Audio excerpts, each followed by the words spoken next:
ಪತ್ನಿ ಸಮಾಧಿ ಸ್ಥಳಕ್ಕೆ ಆಗಮಿಸಿದ್ದಾರೆ ಎಚ್.ಡಿ. ದೇವೇಗೌಡರು. ನಿನ್ನೆ ಅಂತ್ಯಕ್ರಿಯೆಯನ್ನ ಮುಗಿಸಿ ಹರದನಹಳ್ಳಿಯಲ್ಲೇ ಉಳ್ಕೊಂಡಿದ್ರು ಎಚ್.ಡಿ.ಕೆ.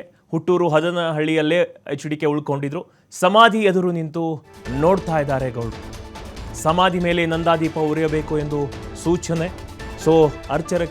ಅರ್ಚಕರಿಗೆ ಸೂಚನೆಯನ್ನ ಮಾಡ್ತಿದ್ದಾರೆ ದೇವೇಗೌಡರು ಮತ್ತು ರೇವಣ್ಣ.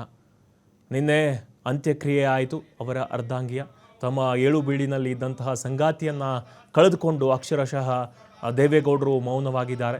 ನಿನ್ನೆ ಅಂತ್ಯಕ್ರಿಯೆಯನ್ನು ಮುಗಿಸಿ ಹರದನಹಳ್ಳಿಯಲ್ಲೇ ಎಚ್.ಡಿ. ಅವರು ಉಳಿದಿದ್ರು, ಎಚ್.ಡಿ.ಕೆ ಅವರು ಉಳಿದಿದ್ರು.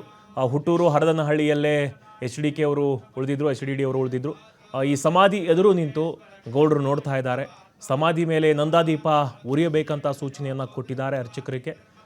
ರೇವಣ್ಣವರು ಕೂಡ ಸೂಚನೆಯನ್ನು ಕೊಟ್ಟಿದ್ದಾರೆ.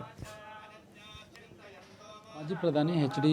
ದೇವೇಗೌಡರ ಧರ್ಮಪತ್ನಿಯ ಸಮಾಧಿಯ ಮುಂದೆ ಇವತ್ತು ದೇವೇಗೌಡರ ಕುಟುಂಬ ಇವತ್ತು ಆಗಮಿಸಿ ಮೊದಲ ದಿನದ ಪೂಜಾ ಕಾರ್ಯಗಳನ್ನು ಈಗಾಗಲೇ ನೆರವೇರಿಸ್ತಾ ಇದೆ. ಹಾಸನ ತಾಲೂಕಿನ ಹರದನಹಳ್ಳಿಯ ಗ್ರಾಮದ ಬಳಿ ಇರತಕ್ಕಂತಹ ಸಮಾಧಿ ಏನಿದೆ, ಆ ಸಮಾಧಿಯ ಮುಂದೆ ಈಗಾಗಲೇ ಕೇಂದ್ರ ಸಚಿವರಾದಂತಹ ಕುಮಾರಸ್ವಾಮಿ ಅವರು, ಮಾಜಿ ಸಚಿವ ಎಚ್.ಡಿ. ರೇವಣ್ಣ, ಮಗಳು ಅನಸೂಯ ಮತ್ತು ಮತ್ತೊಬ್ಬರು ಮಗಳು ಸೇರಿದಂತೆ ಭವಾನಿ ರೇವಣ್ಣ ಆಗಿರ್ಬೋದು, ಅವರ ಕುಟುಂಬಸ್ಥರು ಎಲ್ಲರೂ ಕೂಡ ಈಗಾಗಲೇ ಪಾಲ್ಗೊಂಡಿದ್ದಾರೆ. ಜೊತೆಗೆ 3 ಜನ ಪುರೋಹಿತರನ್ನು ಕರೆಸಿ ಮಂತ್ರಘೋಷಗಳನ್ನು ಮಾಡಿಸುವ ಮುಖಾಂತರ ಮೊದಲ ದಿನದ ಕಾರ್ಯಾಚರಣೆಯನ್ನು ಈಗಾಗಲೇ ಮಾಡ್ತಾ ಇರುವಂತಹ ದೃಶ್ಯಗಳನ್ನು ನಾವು ನೋಡ್ತಾ ಇದ್ದೀವಿ. ಇದು ಬೆಳಿಗ್ಗೆ ಸುಮಾರು ಒಂದು 15ರಿಂದ 20 ನಿಮಿಷದಿಂದ ಆರಂಭವಾದಂತಹ ಪೂಜೆ ಅಂದರೆ ಮೊದಲ ದಿನದ ಕಾರ್ಯ ಏನಿದೆ, ಆ ಮೊದಲ ದಿನದ ಕಾರ್ಯದಲ್ಲಿ ಈಗಾಗಲೇ ಅವರ ಕುಟುಂಬಸ್ಥರು ಎಲ್ಲರೂ ಕೂಡ ಪಾಲ್ಗೊಂಡು ಸಮಾಧಿಯ ಮುಂದೆ ಪೂಜೆಯಲ್ಲಿ ಪಾಲ್ಗೊಂಡಿರುವಂತಹ ದೃಶ್ಯಗಳು ಕಾಣಸಿಗ್ತದೆ. ಜೊತೆಗೆ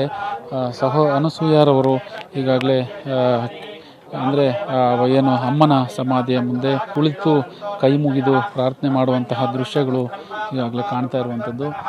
11 ದಿನದ ಕಾರ್ಯಗಳು ಏನಿದೆ ಅದರಲ್ಲಿ ಮೊದಲನೇ ದಿನದ ಕಾರ್ಯ ಈಗಾಗಲೇ ಗೌಡರ ಕುಟುಂಬದಿಂದ ಚೆನ್ನಮ್ಮರವರ ಸಮಾಧಿಯ ಮುಂದೆ ಪೂಜಾ ಕೆಲಸಗಳು ಕೂಡ ನೆರವೇರುವಂತಹ ದೃಶ್ಯಗಳು ಕಾಣಸಿಗ್ತದೆ. ಅವರ ಕುಟುಂಬಸ್ಥರು ಎಲ್ಲರೂ ಕೂಡ ಪಾಲ್ಗೊಂಡಿದ್ದಾರೆ. ಜೊತೆಗೆ ಇವತ್ತು ಬೆಳಿಗ್ಗೆ ಹರದನಹಳ್ಳಿಗೆ ಬಂದಿದ್ದಂತಹ ಕುಟುಂಬಸ್ಥರು ಹರದನಹಳ್ಳಿಯ ಮನೆಯಲ್ಲೇ ಉಳಿದಿದ್ದರು.